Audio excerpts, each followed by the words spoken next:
support, and we're here to talk about one of our new products that just recently hit the stores. We're talking about our mode-free keypads. Some of you may be familiar with our MODE Keypads, which were keypads that installed in your wall in a standard 2-gang box that offered you feedback for XM, for Sirius, for iPod. But we went ahead and took it a step further now. We give you the same keypad, but it's wireless. Take the keypad wherever you want. Take your sources and music with you. Let's go ahead and go over some of the components that actually go with the mode-free keypad setup. First and foremost, you have your mode coordinator. First thing you're going to notice about the coordinator is it's 3.5-inch antenna. This, of course, is going to give us our wireless signal and send out all the metadata and status information of the MZC. You will also notice 3 switches or 3 buttons on the front of the coordinator itself. You have a join switch, which allows you to join to the network. You have a network reset switch, which will allow you to reset any saved settings on the network. And you have a master power reset switch, which will reset everything on the system. You also notice 2 RJ45 connections on the side of the coordinator itself.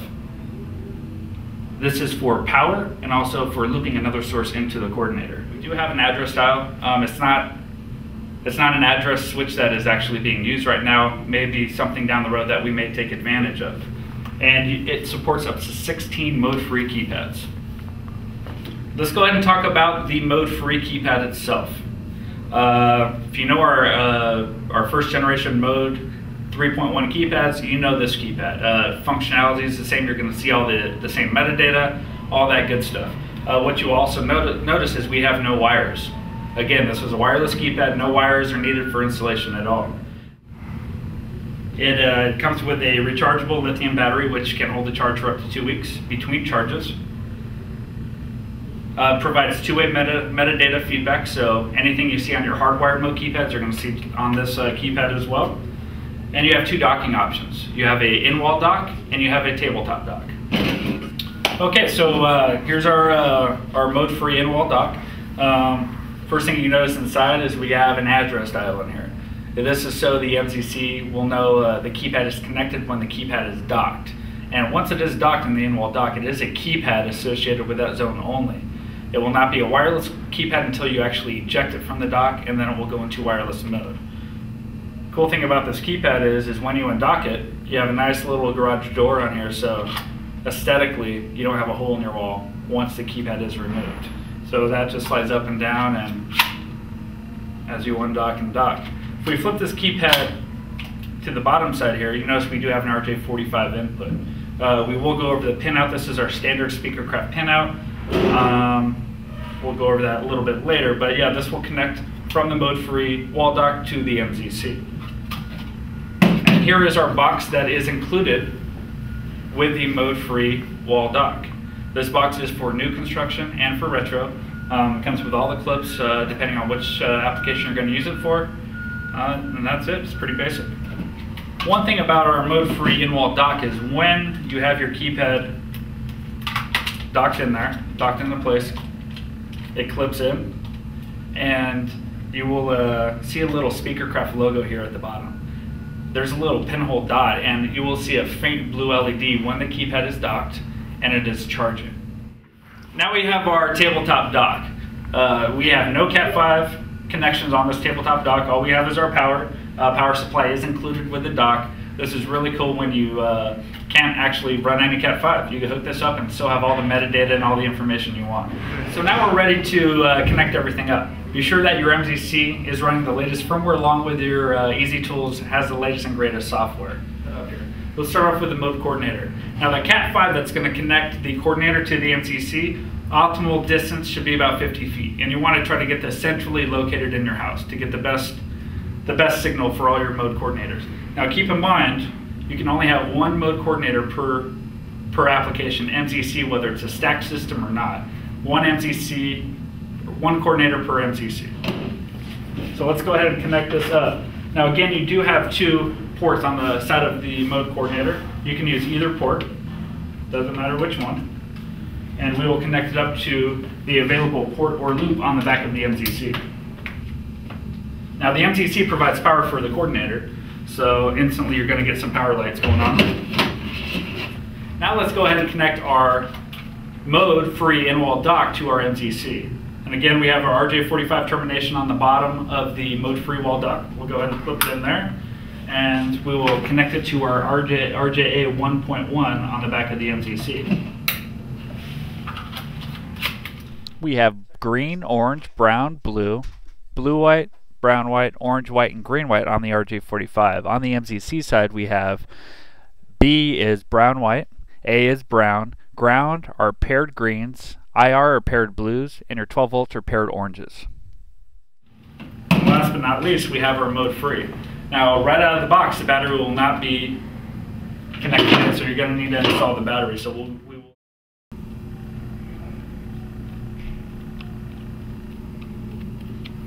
So we've now installed the battery to our mode free keypad, and the first thing that should pop up is our network settings page. You got a few options on here. One says link status with a bunch of question marks. It says join network and reset network. The link status is a bunch of question marks because we have not connected to our coordinator yet, so there's no signal established at that point. So first thing we're going to want to do is actually establish that connection.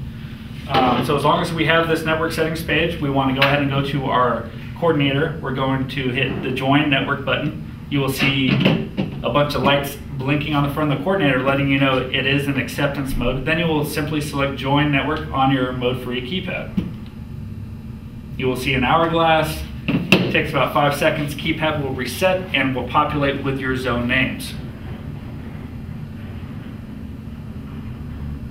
Okay, so if you need to access a network page, if you need to add a second keypad, or if you need to reset the network for whatever reason, we have a button combination to actually get you to that network page. What you do is you press and hold the mute button in for about 5 seconds. You'll notice the keypad will go dead.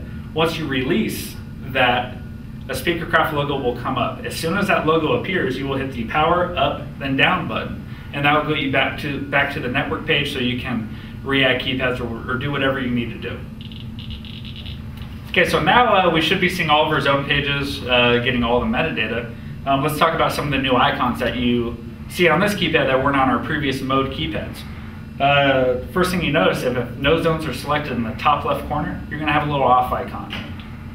If you go ahead and select the zone, select the source, that off icon will go away and it will be replaced with an on icon, letting you know that that zone is active.